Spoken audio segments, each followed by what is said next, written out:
Olá, tudo bem?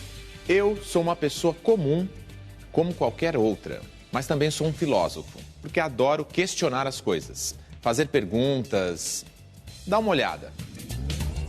Qual a diferença entre público e privado? Público é do Estado, privado é particular. Dá um exemplo assim de um lugar público. Shopping. Na verdade é privado, mas é de uso público. E você está onde aqui? Num lugar público ou privado? Privado. Não, público. Público é aquilo que pertence a todos, à coletividade. O contrário de público é privado, aquilo que pode pertencer a uma pessoa ou a um grupo. Parece simples, mas não é.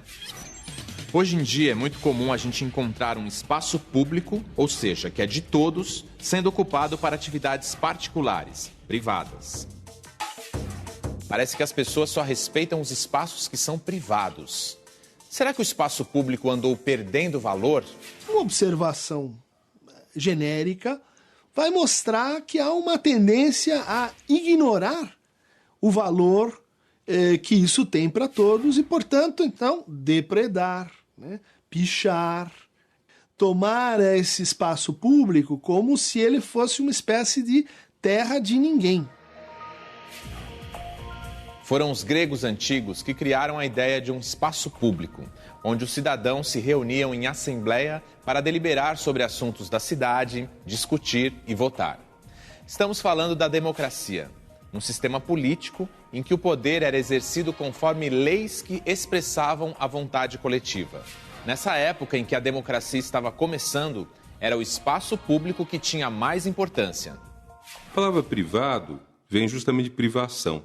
O privado era menos que o público. A gente celebra nas sociedades antigas, sobretudo nas democráticas, a decisão pública na praça de Atenas ou no equivalente em Roma, ou então o papel do Estado, o papel da igreja, que eram em grande parte públicos. A partir da formação do Estado moderno, na segunda metade do século XV, os conceitos de público e privado passam por uma grande transformação. O filósofo italiano Niccolò Maquiavel foi o primeiro a refletir sobre essas mudanças.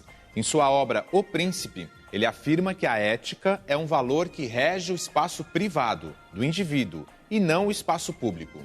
Portanto, segundo Maquiavel, a ética não deve reger a política. Há duas maneiras da gente relacionar ética e política. Uma é dizer, a ética é o reino do bem, do certo, do justo, e a política é o lugar em que você vai tentar vencer, tentar ganhar as paradas políticas, o debate, a discussão. Então você não pode ser muito ético, você não pode ser muito justo, não pode ser muito correto. Com essa separação entre ética e política, a partir da Idade Moderna, o espaço privado mudou de status. Antes relegado a não-cidadãos, agora ele é visto como um espaço privilegiado onde podemos desfrutar de nossa liberdade individual. O que acontece é que se desenvolve um fantástico sistema de produção extremamente eficiente, que é o capitalismo, que se baseia muito mais na propriedade privada do que no poder público. Com isto, o privado muda totalmente sentido. Ele deixa de ser o menor para se tornar quase o maior. Na modernidade, a ordem social não é mais definida pela igreja ou pelo Estado. Ela é definida pelo mercado. E no mercado, as relações são reguladas por contratos e visam a produção de mercadorias. No mercado, prevalecem os interesses particulares das empresas privadas. Vamos ver uma situação que ilustra bem esse aumento da importância do que é privado sobre o que é público. Recorremos à ficção. Essa é uma cena da série americana House of Cards, Castelo de Cartas em português. O personagem Frank Underwood é um membro do Congresso americano. Ele usa sua influência de congressista para negociar favores da Suncorp, uma grande empresa de gás natural que danifica o meio ambiente. Frank se compromete a favorecer os negócios da empresa e, em contrapartida, a empresa financia a campanha eleitoral de alguns leais companheiros de Frank. Preste atenção como o personagem trabalha o conceito de público e privado. Gás natural. Eu não dou a mínima para gás natural, mas eu tenho 67 deputados e eles só querem saber de vencer as corridas. A Semcorp me ajuda a comprar lealdade. Em troca, eles esperam. É degradante, eu sei, mas quando as tetas são grandes, todo mundo quer. Reforçando. Frank usa o Congresso, que é público, para favorecer uma empresa privada, em troca de financiamento de campanha para cargos públicos. Essa atitude antiética do congressista da série exemplifica muito bem a famosa frase atribuída a Maquiavel: os fins justificam os meios. Será? Em troca, eles esperam. É degradante, eu sei. Há vários tipos de ética. Para simplificar, há uma ética que se pauta nos princípios, o que é certo, o que é errado. E há uma outra visão de ética que diz: não basta você agir corretamente, você tem que pensar qual a consequência do seu ato. Por exemplo, se um criminoso chega para mim e pergunta: onde está fulano? E eu sei que ele quer matar essa pessoa. Pela ética só de princípios, eu diria a verdade, porque mentira é errado. Mas se eu digo para ele a verdade, eu estou dando de bandeja para ele quem ele quer assassinar. Então produz um resultado muito pior do que se eu mentisse e dissesse para ele: não sei, ou foi para o lado oposto, etc.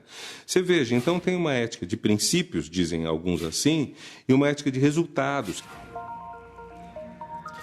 Vamos dar uma olhada nas manchetes de hoje. Deixa eu ver.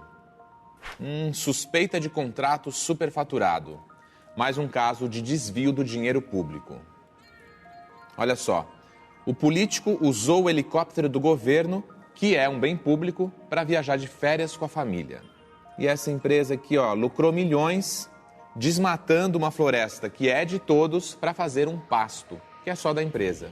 Pois é, a fronteira entre interesses privados e bens públicos está muito confusa atualmente. O maior problema aí é que é justamente na esfera pública que acontecem as decisões que influenciam as nossas vidas. Se essas decisões são tomadas visando interesses privados, como é que fica a democracia nessa história? Nós temos regimes democráticos. Agora, esses regimes democráticos em que os eleitores elegem o governante significam que, na prática, existe muito papel da propaganda política.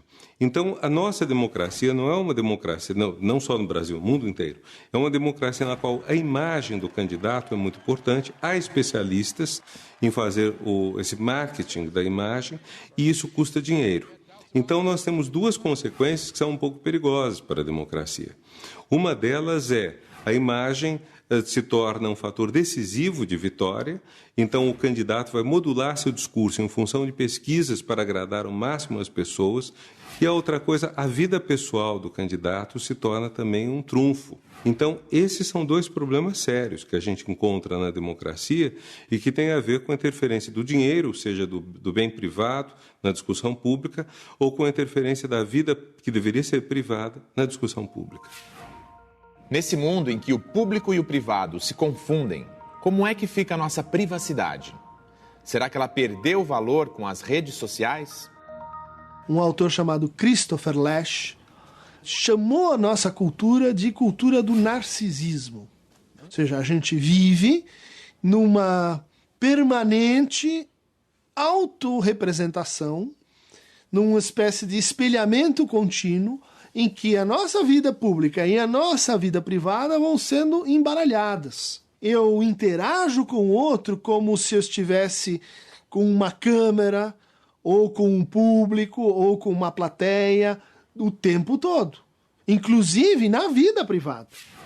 E você, também está nas redes sociais ou prefere manter sua privacidade?